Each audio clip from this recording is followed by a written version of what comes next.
All right. Good morning, everyone.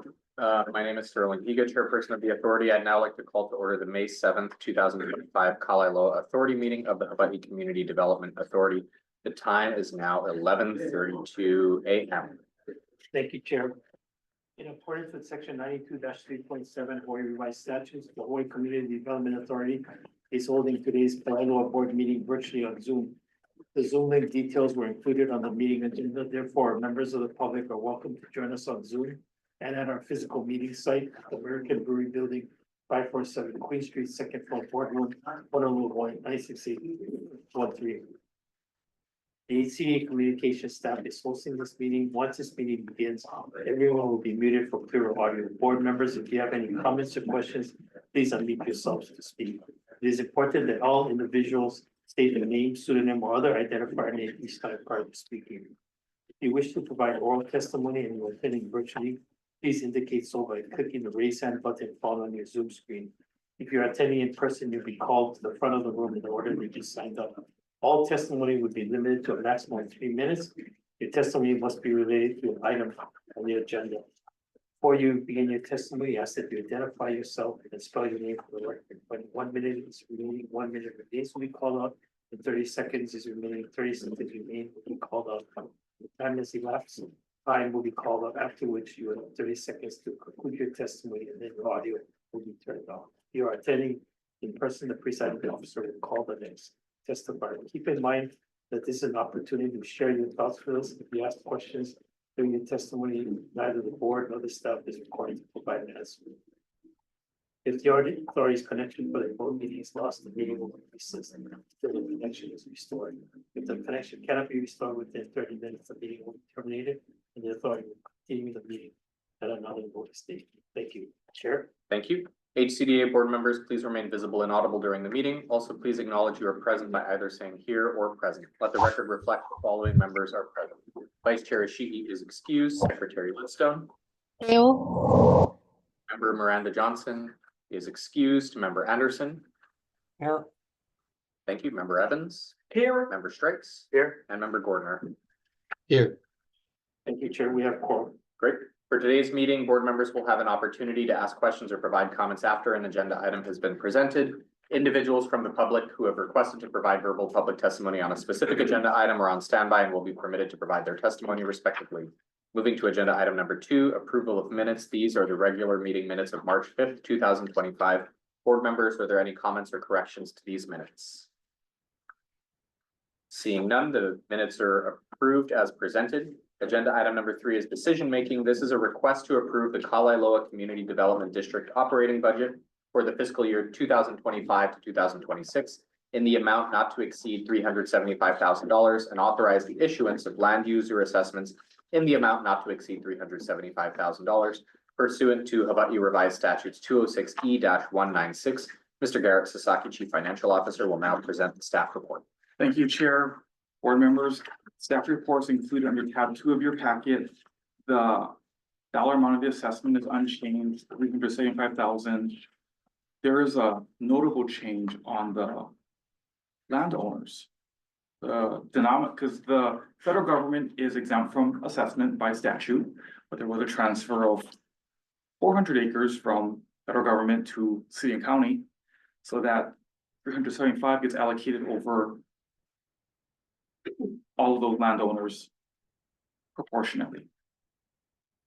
And that's all open for questions. Thank you. Thank you. Board members, comments or questions for Mr. Sasaki? Member Lidstone, please. Just a fast question. Personal services, what is that? Deputy Attorney General salary. Mahalo. Thank you, Secretary Lidstone. Members, any other comments or questions? Member Gordner. Thank you. And thanks for clarifying on the personal services. Whose salary is covered under Kalaeloa, the 175? It's Is an it attributable to a allocation. specific person? Okay. No, it's an allocation of the HCDA staff time dedicated to matters affecting Kalaeloa. Okay, and in your judgment, there was no need to adjust for inflation since you said the amount was the same as last year? In actual, we exceed 375,000, but that is the amount that is assessed to the landowners.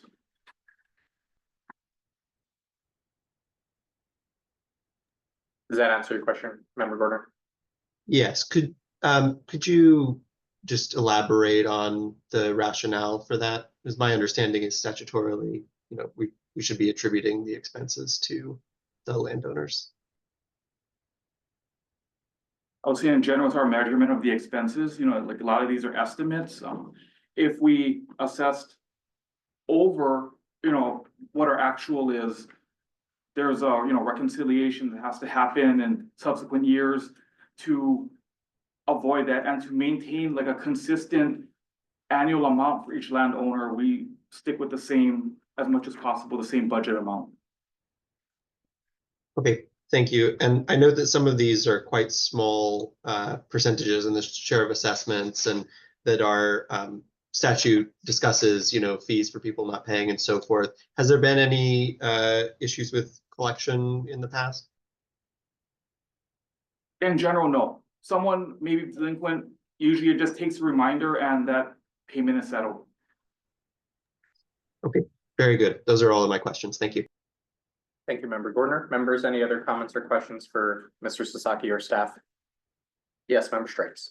I was just curious for the City and County Honolulu Parks and Rec property, is the bill sent to the department or the city? I have to double check Okay, on the actual invoice. okay. But this will be the first year. Yes. Thank you, Member Strikes. Members, any other comments or questions for Mr. Sasaki or staff? Seeing none, we'll move to public testimony. Do we have any persons pre-signed up for testimony? Any persons present or online who wish to provide testimony? Seeing no public testimony, members, any final comments or questions before we go to a motion? I'm looking for a motion. Is there a motion for the board to approve the Kalaeloa Community Development Authority operating budget for the fiscal year 2025-2026 in the amount not to exceed $375,000 and authorize the issuance of land user assessments in the amount not to exceed $375,000 pursuant to Hawaii Revised Statutes 206E-196? Do I hear such a motion? Ray, so moved. Moved by Member Gardner. Do I hear a second? Second by Lidstone. Seconded by Secretary Lidstone. Members, is there any further discussion on the motion made by Member Gardner and seconded by Secretary Lidstone? If not, I'll ask Garrett to take the roll call vote. Thank you, Chair. On that motion, Member Gardner, Aye. Member Lidstone, Aye. Member Anderson, Yes. Aye. Member Evans, Aye. Member Straits, Aye. and Chair Hiva. Aye. Motion passes with 6 yeses. 6 yeses to excuse. Thank you, Mr. Sasaki. Thank We'll you. move now to the next agenda item. Number 4, report of the executive director. This is the monthly report and other status reports, including approved permit applications that did not require HRS 206E-5.6 public hearings. Executive Director Nakamoto will now provide his monthly report. Thank you, Chair. The report is in tab 3 of your packets. So I'll just highlight a few things. Under Roman 2, B and C, there were questions raised by board members, I think at the last board meeting regarding feral animal management plan.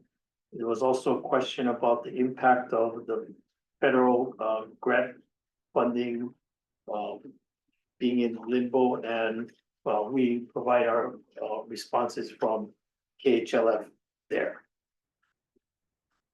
On the page 2 of the report, like I reported for the Kaka'ako district, Kanoa Winds installed the vertical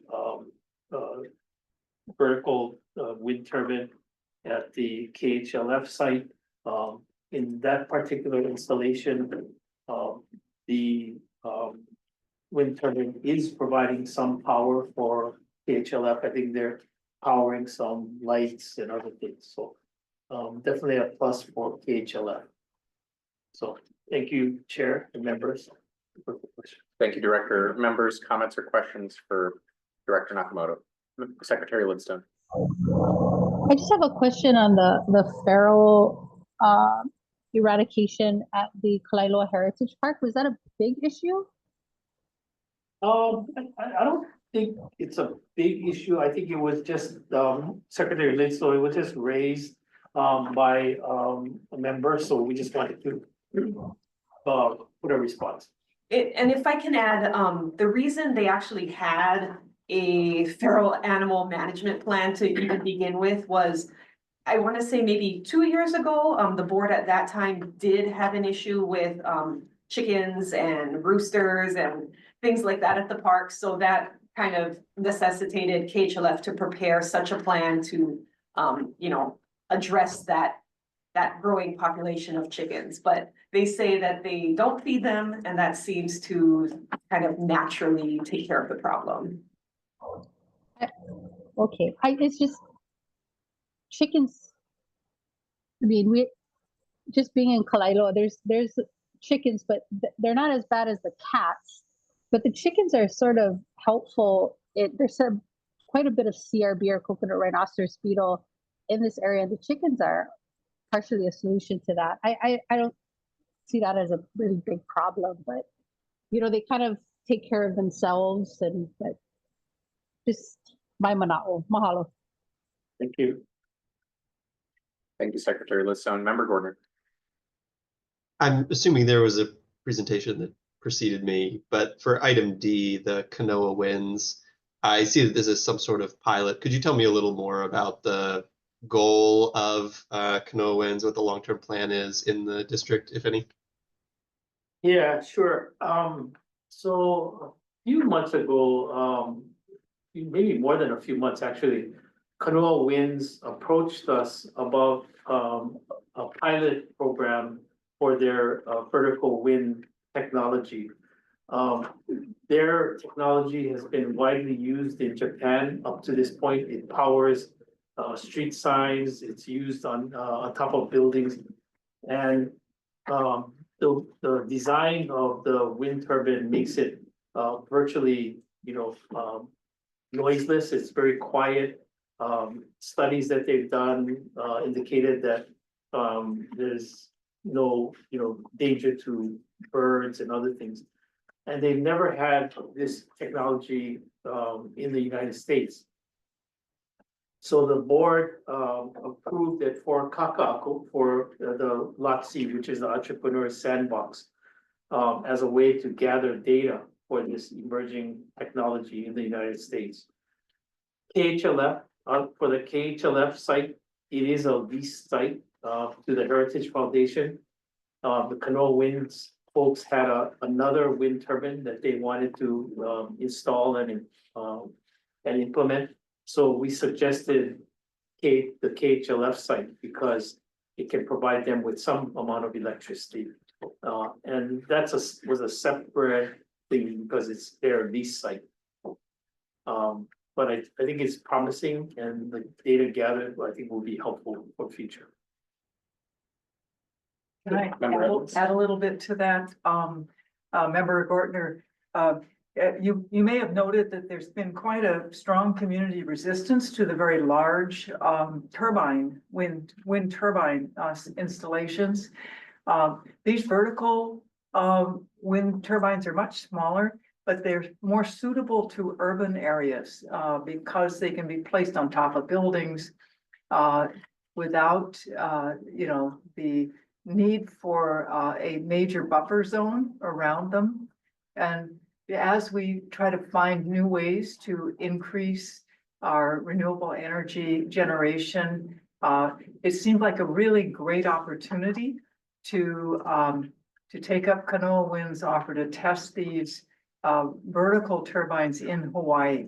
So I have to compliment Craig and the staff at HCDA for being willing to allow these to be tested, in HCDA communities, and I think it's a wonderful opportunity to see how they do and whether there's a potential for using more of them here, especially on Oahu, where we have so very little land that is suitable for the larger large turbine facilities. Thank you. Thank you, Jerry. Thank you. Thank you. Members, any other comments or questions? Yes, member Strikes. Thanks. I was just looking over Exhibit B for the Kalaeloa Heritage Park inventory list. I was actually on a call this week with some West Oahu professors who had mentioned they were doing I guess assessment work out there and mapping for the Heritage Park. But then when I was looking through like this map, I figured that was it, but I see that that was produced by Townscape. So is there like kind of a larger effort? It sounds like some students are going out there and quite often, I didn't see that in anything listed in their monthly reports. So they actually have a standing agreement with West Oahu where the students, I think they do projects, I guess as part of their degree. So they generally will come at a certain amount of times. It might just not have reflected on this monthly report. They may have come previously. But I know that there was a presentation of kind of like their final exam type of project that they did a few months ago. But they do have a good relationship with the students. These maps in particular were done a long time ago, but with the current inventory, which my staff just completed a few months ago, they updated that old one because we know that the sinkholes and some of the historic things don't move. So we just kind of add the new things like the kauhale that they built a few years ago, things like that. Okay, yeah, I think if, there is more recent work, especially if it's, gonna be every other semester or something, it'd be nice to have a presentation about that. Yep, we can definitely invite them. Thank you, member Strikes. Members, any other comments or questions? Seeing no comments or questions, I'll move to public testimony. Any persons pre-signed up for public testimony? Any persons online or in person wishing to provide public testimony? Seeing no public testimony, we'll close public testimony. Board members, any final comments or questions before we move to adjourn? No comments or questions. Thank you to everyone who joined us on Zoom or in person. This concludes our business for today. The meeting is adjourned. The time is now 10:50 a.m. 11:50, sorry.